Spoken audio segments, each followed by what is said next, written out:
வாழ்க வையகம், வாழ்க வையகம், வாழ்க வளமுடன். குரு வாழ்க, குருவே துணை. மனவளக்கலை உறவுகளுக்கு கோபாலின் வணக்கங்களும் வாழ்த்துக்களும். அருட்தந்தை வேதாத்ரி மகரிஷியின் கவியை சொல்லி அதனுடைய அர்த்தத்தை புரிந்து கொள்ளலாம். இன்றைக்கு ஒவ்வொரு மகானும் அவரவர்கள் காலத்திற்கு சூழ்நிலைகளுக்கு ஏற்ப சில பண்பாடுகளை உருவாக்கி தருவார்கள். அந்த வகையில் அருட்தந்தை வேதாத்ரி மகரிஷி ஐந்தொழுக்க பண்பாடு என்ற ஒழுக்க நெறியை சமுதாயத்திற்கு அர்ப்பணித்திருக்கிறார்கள்.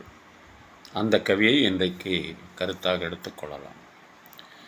புதியதொரு பண்பாடு உலகுக்கு வேண்டும், உலகுக்கு வேண்டும். போதை போர் பொய்ப்புகையை ஒழித்து அமுல் செய்வோம், போதை போர் பொய்ப்புகை ஒழித்து அமுல் செய்வோம். அதிக சுமை ஏதுமில்லை அவரவர் தம் அறிவின், அதிக சுமை ஏதுமில்லை அவரவர் தம் அறிவின்.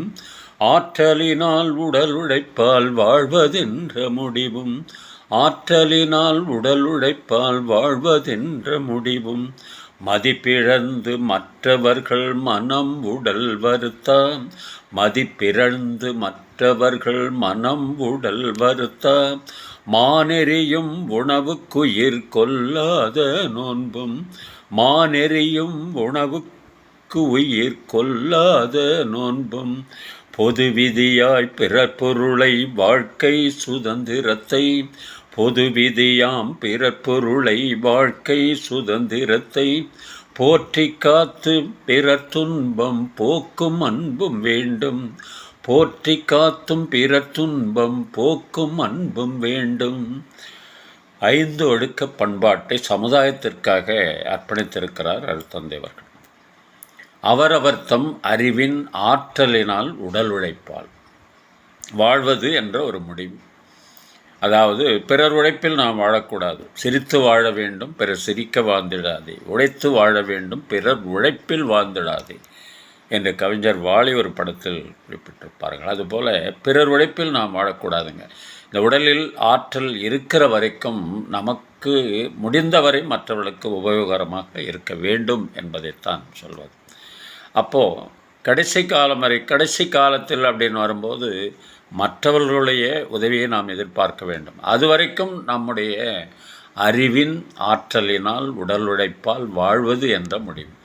அருட்தந்தை வேதாத்ரி மகரிஷி ஒரு இடத்தில் குறிப்பிடுவார்கள், உற்ற செல்வம் உடல் உழைப்பு அறிவை இவை கொண்டு உலகுக்கு உதவி அருள் தொண்டாற்றியமாகும். அறிவின் மூலமாக கூட தொண்டு செய்யலாம் என்கிறார். அந்த அடிப்படையில் இரண்டாவது பண்பாடாக சொல்வது மதி பிறந்து மற்றவர்கள் மனம் உடல் வருத்தா. அதற்காகத்தான் நமக்கு இரண்டொழுக்க பண்பாடையும் கொடுத்திருப்பார் வேதாத்ரி மகரிஷி. தனி மனிதனுக்கு இரண்டொழுக்க பண்பாடு, சமுதாயத்திற்கு ஐந்தொழுக்க பண்பாடு என்பார்.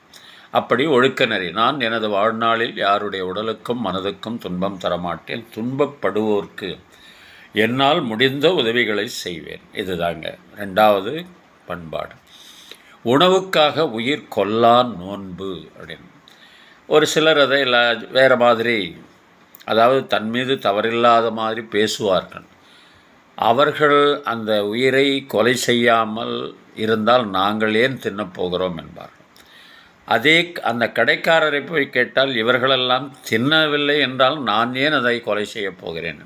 இப்படி ஒருவருக்கொருவர் குற்றம் சாட்டி ஒன்று கொண்டிருக்கிறார்கள். கொன்றால் பாவம், தின்றால் போச்சுன்னு கூட சொல்கிறவங்க இருக்கிறாங்க.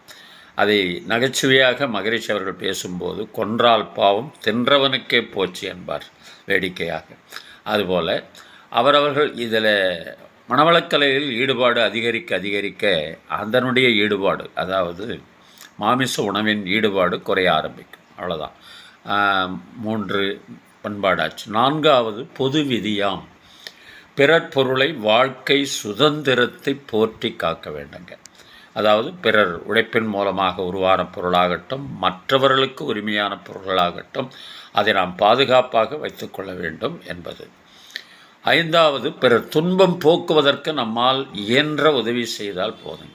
ஓரறிவு தாவரம் கூட மற்றவர்களுக்காக தன்னை அர்ப்பணிக்கிறதுன்னு சொல்லுவாங்க.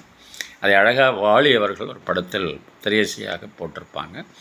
மலையில் பிறந்த நதியால் மக்கள் தாகம் தீர்ந்தது, மரத்தில் பிறந்த கனியால் அவர் பசியும் தணிந்தது, கொடியில் பிறந்த மலரால் எங்கும் வாசம் கமந்தது, அன்னை மடியில் பிறந்த உன்னால் என்ன பயன் தான் விளைந்தது. அருமையான வரிகள். அதுபோல் நம்மால் இயன்றவரை இந்த சமுதாயத்தில் வாடுகின்ற துன்பப்படுகின்ற மக்களுக்கு உதவி செய்ய வேண்டும் என்று குறிப்பிட்டிருப்பார்கள் என்று சொல்லி இந்த சிந்தனையை நிறைவு செய்கின்றோம். வாழ்க வளமுடன். நீங்களும் உங்கள் அன்பு குடும்பமும் வாழ்க வளமுடன்.